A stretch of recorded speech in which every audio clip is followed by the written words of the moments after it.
Ebey's Landing is a reserve on Whidbey Island established to preserve the story of the people who have lived here on the prairie, farmland, and forest. Ebey's Landing offers a number of attractions to visitors. These include beaches, beautiful vistas, and many historical sites. Today, we wish to talk about one of the historical buildings, a lighthouse that is within the Ebey's Landing Reserve. The Admiralty Head Lighthouse played an important role in navigation through the Admiralty Inlet for many years. The waterway off the coast was named Admiralty Inlet by Captain Vancouver during his voyage through Puget Sound.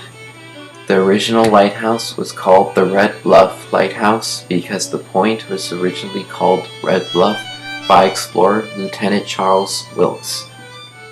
The land was originally owned by Dr. Kellogg, who obtained it in a land claim.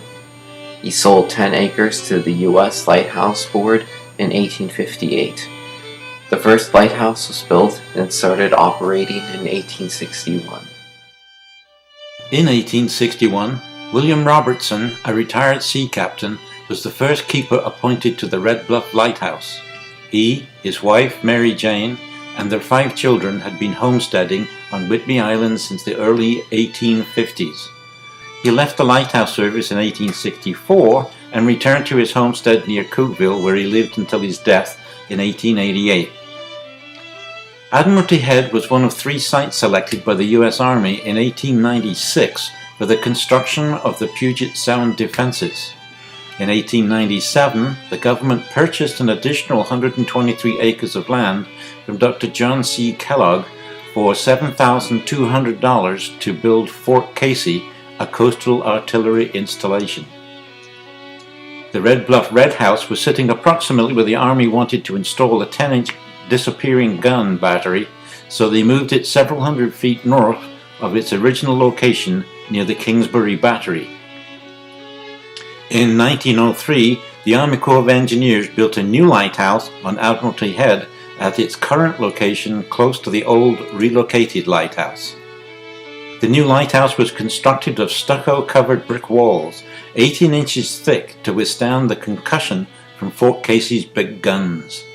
The lighthouse was painted the traditional white with green trim and a red roof. The tower sported a black lantern, providing a visual daytime landmark to mariners. The 4th order Fresnel lens was removed from the old tower and installed in the lantern atop the new 30-foot tall conical tower. The Admiralty Head Lighthouse became operational on June the 25th in 1903. The old lighthouse was used as a residence for the Army for a number of years, but is no longer standing.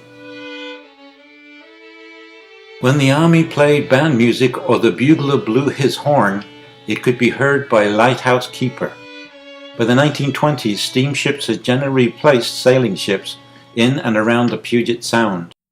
Vessels under sail needed to navigate towards the beacon on Admiralty Head to avoid the shoals around Point Wilson and to make the sharp, difficult turn into Admiralty Inlet. But the light, which had been an important navigational aid, was no longer necessary, so on July 1st, 1922, after only 19 years of service, the new lighthouse was decommissioned. The Admiralty Head Lighthouse stood vacant until World War II, when the Army reactivated Fort Casey. Following the war, the Admiralty Head Lighthouse stood vacant and fell into disrepair, a victim of vandalism and neglect. In 1957, the Island County Historical Society, in conjunction with the Washington State Parks, began a major restoration of the lighthouse, including the reconstruction of the iron and glass lantern room. After cracks in the thick brick wall were repaired and new stucco was applied, the entire structure was painted white except for the roof and the lantern, which was painted black. They acquired a 4th order Fresnel lens to display, removed from the Alki Point Lighthouse when that light was modernized in 1962.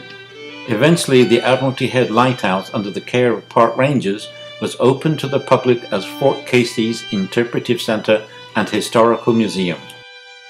In July 2003, the Coast Guard loaned the museum an original, fixed, 4th order Fresnel lens identical to and possibly the missing Admiralty Head lens.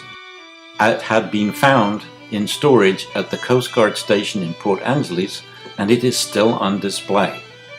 Currently, the restored lighthouse is run by the LEP and is used as an interpretive center for the lighthouse and for Fort Casey. Visitors may climb the turret for a grand view of the area. Do not forget to visit the interpretive center, the gift shop, and Fort Casey. Although the weather is generally good in central Whidbey, sometimes in the winter there is enough rain to cause flooding, so we plant rice. In the summer, on a day where there is some wind, bring a kite. On sunny days, bring a picnic or watch deer.